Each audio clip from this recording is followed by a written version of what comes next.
నమస్కారం అండి. అందరూ అమ్మవారి ఆశీస్సులతో మంచిగా ఉన్నారని కోరుకుంటున్నాను. మనం ఈరోజు ఒక మంచి విషయం తెలుసుకుందాం. అదేదో కాదండి, ఒక మంచి రోజు గురించి, ధనత్రయోదశి గురించి. ఆ ధనత్రయోదశి మనం ఎప్పుడు దీపావళికి వచ్చి ముందు త్రయోదశి రోజు జరుపుకుంటాము. మన పురాణాల ప్రకారం ధనత్రయోదశి ఐశ్వర్యాన్ని, ఆనందాన్ని, సకల సంపదని ఇస్తుందని ఉంది.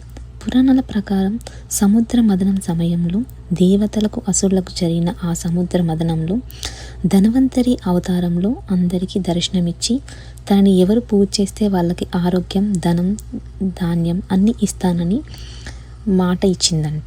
సో ఆ ప్రకారం ధనత్రయోదశిని శుభదినంగా మన పురాణంలో ప్రకటించి ఆ రోజు ఎవరైతే అమ్మవారికి దీపారాధన చేసి ప్రసాదం పెట్టి ఆమెను మంచిగా పూజ చేస్తారు. మనం నవధాన్యాలతోని 4 దీపాలు లేదా 3 దీపాలతో, అంటే ఒక్క దీపంలో 4 వత్తులేసి లేదా 3 వత్తులు లేదా అలా పూజ చేయడం వల్ల మంచి జరుగుతుంది అని రాస్తుంది.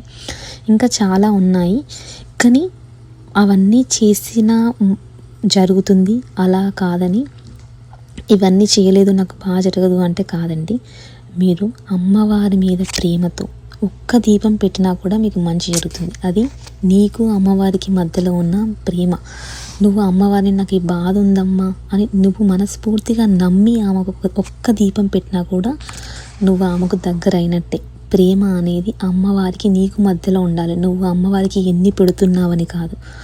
అందుకని పూజ ప్రశాంతంగా ఒక్క దీపం పెట్టి నువ్వు అమ్మవారిని మొక్కుకోండి. వీలైన వాళ్ళు మీకు నచ్చినట్టు చేసుకోండి, కానీ అమ్మవారి కృప, మీ ప్రేమ, మీరు మొక్కే విధానం మీదనే ఉంటుంది. ఈ ధనత్రయోదశి మీ అందరికీ మంచి జరగాలి, మీ ఇంటికి సకల ఐశ్వర్యాలు రావాలని నేను కోరుకుంటున్నాను. ఇలాంటి మరెన్నో మంచి వివరాల కోసం నా ఛానల్ని సబ్స్క్రైబ్ చేసుకోండి. నా ఛానల్ని ఆదరిస్తున్న మీ అందరికీ థ్యాంక్ యూ.